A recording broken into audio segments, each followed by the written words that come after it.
Apakah pernah ada negara yang mengalami kebalikan dari inflasi? Kebalikan dari inflasi? Ya, itu benar-benar ada dan namanya deflasi. Mungkin terdengar seperti sesuatu yang bagus, harga-harga turun. Uang Anda jadi lebih bernilai, tapi percayalah, deflasi bisa jadi mimpi buruk ekonomi yang nyata. Mari kita bayangkan situasinya. Anda pergi ke mall dan lihat harga TV impian Anda turun 10%. Keren kan? Tapi tunggu dulu. Anda dengar desas-desus kalau bulan depan harganya bakal turun lagi.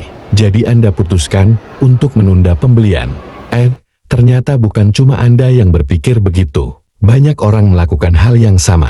Akibatnya, penjualan menurun drastis. Perusahaan-perusahaan mulai panik. Mereka terpaksa memotong produksi, yang berarti PHK karyawan. Orang-orang yang kehilangan pekerja, jadi makin hemat belanjanya. Penjualan makin turun. Harga-harga dipaksa turun lagi. Dan begitu seterusnya, seperti lingkaran setan yang tak berujung. Seorang ekonom yang menggambarkan deflasi seperti black hole ekonomi. Sekali Anda masuk, sangat sulit untuk keluar. Jepang, misalnya, sudah bergulat dengan deflasi selama lebih dari 2 dekade. Mereka menyebutnya dekade yang hilang. Meski sebenarnya sudah berlangsung lebih lama dari itu. Bayangkan betapa frustrasinya pemerintah Jepang. Mereka sudah mencoba segala cara menurunkan suku bunga sampai nyaris nol. Mencetak uang besar-besaran. Bahkan memberi uang gratis ke warganya. Tapi tetap saja, deflasi sulit diatasi. Anda mungkin bertanya-tanya, kok bisa ya negara maju seperti Jepang mengalami ini? Nah, inilah yang menarik. Deflasi seringkali muncul justru di negara-negara maju yang ekonominya sudah matang. Ketika pertumbuhan melambat dan populasi menua, permintaan bisa turun dan memicu deflasi. Tapi bukan cuma Jepang yang pernah mengalami ini. Amerika Serikat juga pernah merasakannya selama Great Depression di tahun 1930-an.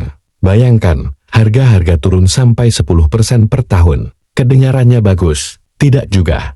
Pengangguran melonjak sampai 25%. Banyak bank bangkrut. Petani tidak bisa menjual hasil panennya karena harganya terlalu rendah. Yang lebih mengerikan, deflasi bisa memicu apa yang disebut deep deflation spiral. Ini terjadi ketika nilai uang naik, tapi nilai aset seperti rumah atau saham turun. Akibatnya, hutang Anda secara efektif menjadi lebih besar. Bayangkan Anda punya hutang 100 juta rupiah untuk beli rumah. Tiba-tiba, karena deflasi, uang 100 juta rupiah itu jadi setara dengan 120 juta rupiah dulu. Sementara itu, nilai rumah Anda malah turun.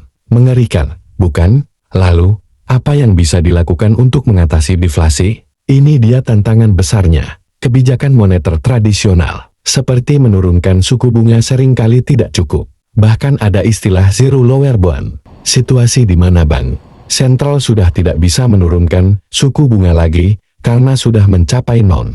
Beberapa ekonom mengusulkan solusi ekstrem seperti helicopter money, literally mencetak uang dan membagikannya ke masyarakat, atau negative interest rates, di mana Anda justru dikenakan biaya untuk menyimpan uang di bank. Kedengarannya gila, memang. Tapi begitulah sulitnya mengatasi deflasi. Seorang pengusaha yang hidup di era deflasi Jepang, dia bilang, rasanya seperti berlari di eskalator yang bergerak turun. Sekeras apapun Anda berusaha, Anda tetap merasa tertinggal. Jadi, meskipun inflasi sering dianggap musuh, deflasi bisa jauh lebih berbahaya. Ini menjelaskan mengapa banyak bank sentral di dunia, termasuk di Indonesia, punya target inflasi. Mereka lebih memilih inflasi rendah dan stabil daripada risiko terjebak deflasi. Akhir kata, ekonomi itu seperti sup yang harus pas panasnya. Terlalu panas inflasi tinggi tidak enak, tapi terlalu dingin deflasi juga berbahaya. Tugas para pembuat kebijakan adalah menjaga agar suhunya tetap pas. Cukup hangat untuk mendorong pertumbuhan, tapi tidak sampai membakar lidah kita semua. Jadi, lain kali Anda mendengar berita tentang inflasi naik sedikit, jangan terlalu khawatir.